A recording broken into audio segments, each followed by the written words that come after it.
Hello అండి, అందరు బాగున్నారా? ఏంటి ఎగ్ కర్రీ చేసింది అనుకుంటున్నారా? ఎగ్ కర్రీనండి, కానీ మామూలు ఎగ్ కర్రీ కాదు, బీరకాయ ఎగ్ కర్రీ. చూసిండ్రా? చూస్తేనే తినాలనిపిస్తుంది కదా. ఈ బీరకాయ ఎగ్ కర్రీ ఎట్లా చేసినో ఒకసారి ఈ వీడియోలో చూసేద్దాం పాండ్రి. బీరకాయ ఎగ్ కర్రీ చేయడం కోసం 1/2 kg వరకు బీరకాయలు తీసుకున్నా. ఇవి మంచి పైన చెక్కు తీసేసుకొని చక్కగా కట్ చేసుకున్నా. అట్లనే ఇదిగోండి, ఒక 2 చిన్న టమాటాలు తీసుకున్నా, 1 ఉల్లిగడ్డ తీసుకున్నా. ఇప్పుడు బీరకాయ ఎగ్ కర్రీ ఎట్లా చేయాలనో ఒకసారి చూసేయండి. స్టవ్ ఆన్ చేసుకొని స్టవ్ పైన గిన్నె పెట్టుకున్నా. ఇప్పుడైతే కర్రీకి సరిపడేంత ఆయిల్ వేసుకుంటాను. 2 పావులు అయితే ఆయిల్ వేసుకుంటాను.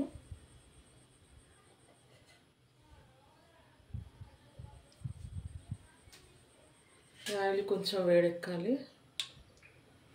నూనె వేడెక్కింది. కట్ చేసుకున్న ఉల్లిగడ్డ పచ్చిమిర్చి వేసుకుంటా. నేను పచ్చిమిర్చి వీడియోలో చూపించినప్పుడు కట్ చేయలేదు.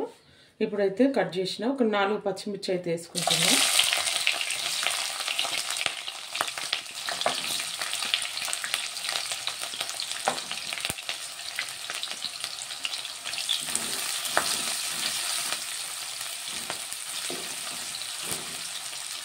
ఇది కొంచెం ఫ్రై అవ్వాలి.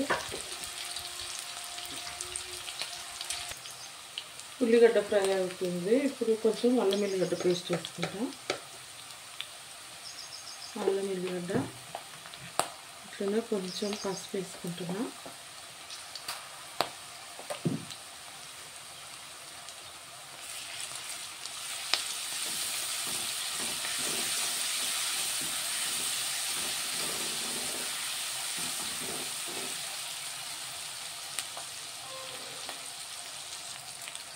ఇప్పుడు కట్ చేసుకున్న బీరకాయలు కూడా వేసుకుంటా.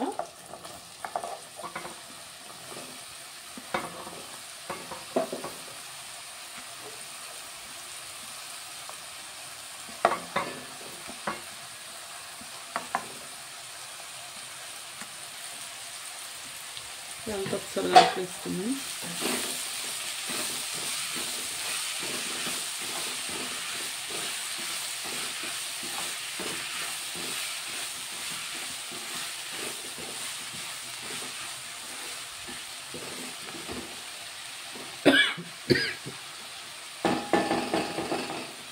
ఒక 5 నిమిషాలు మూత పెట్టేసుకున్నాం.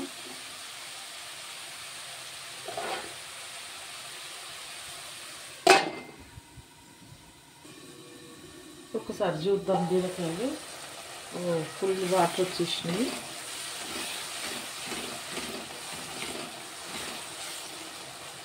ఇంకొక 2 నిమిషాలు పెడతా, కొంచెం ఈ వాటర్ అంతా పోయేంత వరకు.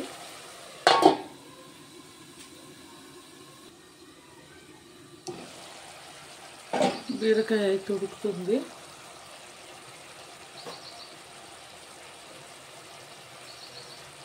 ఇప్పుడు ఇందులోనైతే నేను ఈ టమాటాలు వేసుకుంటున్నా. ఈ టమాటాలు కూడా మొత్తం వేసుకోవట్లేదు, కొంచెం తక్కువ వేసుకున్నా. ఎందుకంటే ఆల్రెడీ ఇందులో మస్తు గ్రేవీ వచ్చేసింది.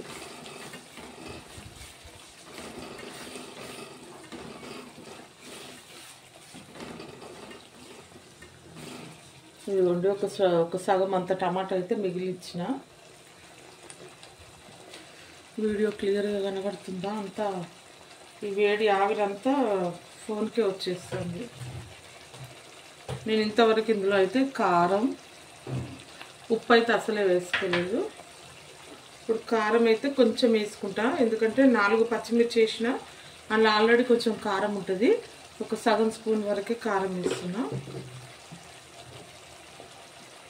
అట్లనే కొంచెం 1 స్పూన్ వరకు అయితే ఉప్పు వేసుకుంటా.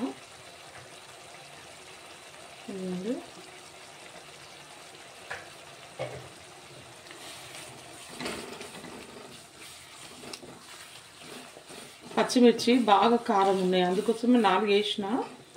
మళ్ళీ ఏమో తీయగా ఉంటుందేమో కర్రీ అని ఇంకా కొంచెం కారం కూడా వేసుకున్నా. ఎందుకంటే మళ్ళీ ఇందులో ఎగ్స్ వేస్తా కదా, అది ఇది బ్యాలెన్స్ అయిపోతుంది. ఇప్పుడైతే మూత పెట్టేసుకొని ఇక మంచిగా ఉడకనిస్తా ఒక 5 నిమిషాల వరకు.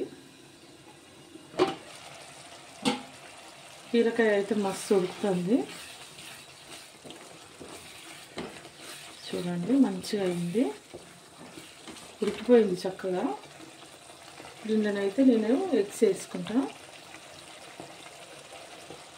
ఫస్ట్ ఇందులోనైతే ధనియాల పౌడర్ వేసుకుంటా. నేను ఎగ్స్ అన్నా కదా, ముందే ఎగ్స్ వేసుకుంటా, మళ్ళీ ఇది కలపనికి రాదు. కొంచెం ధనియాల పౌడరు, అట్లనే కొంచెం అంతా గరం మసాలా వేసుకుంటున్నా, ఎందుకంటే ఎగ్గు కొట్టేస్తాం కదా, కొంచెం నీసు వాసన రాకుండా ఉండడం కోసం. ఇవి వేసుకొని ఒకసారి కలిపేసుకుంటా.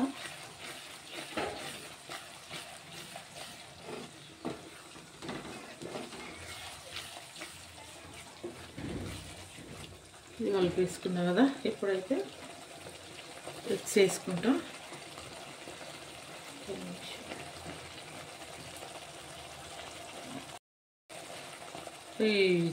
నేను ఎగ్స్ వేస్తా అనే వరకు మా అక్క ఫోన్ చేసింది. ఇప్పుడైతే ఇందులో ఎగ్స్ కొట్టేస్తున్నా. నాకైతే ఎగ్ అస్సలు సరిగా వలగది.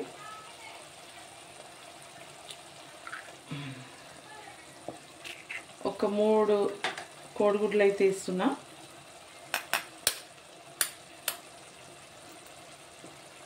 అదేందో నాకైతే ఈ గుడ్లు వలగొట్టడానికి రాదు.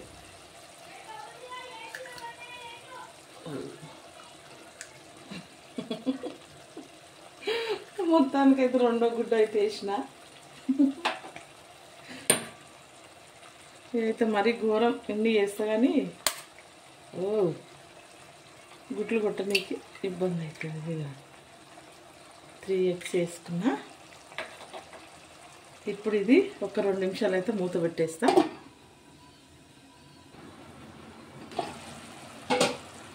ఎగ్ అయితే సగం ఉడికిపోయినాయి, ఒకసారి తిప్పేస్తా.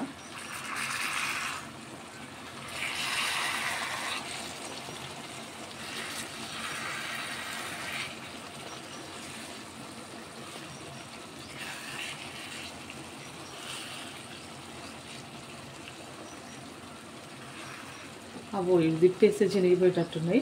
ఇంకొక 2 నిమిషాలు ఇట్లనే ఉంచేస్తా. మూత పెడితే ఒక 2 నిమిషాలు. ఇప్పుడు చూస్తా. కొంచెం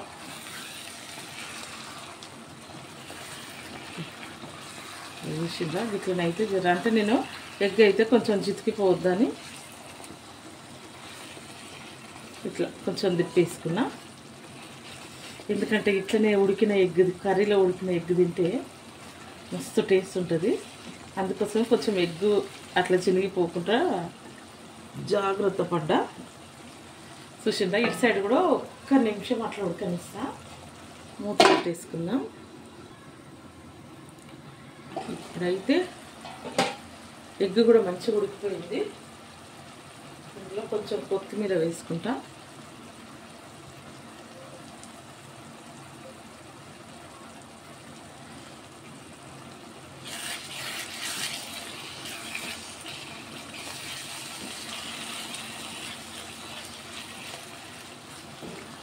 కొంచెం అట్లా పైన కలిపేసుకుంటున్నాం. ఇగో ఎగ్స్ అయితే అట్లనే ఉన్నాయి. ఇదిగో ఇక్కడ ఒక ఎగ్, ఇక్కడ ఒకటి, ఇదిగో ఇక్కడ ఒక ఎగ్ అవుతున్నది. ఇది మస్తు మస్తు ఉండే కోడిగుడ్డు బీరకాయ కూర వీడియో మీకు నచ్చినట్లయితే లైక్, షేర్, సబ్స్క్రైబ్. ఓకే అండి, బాయ్.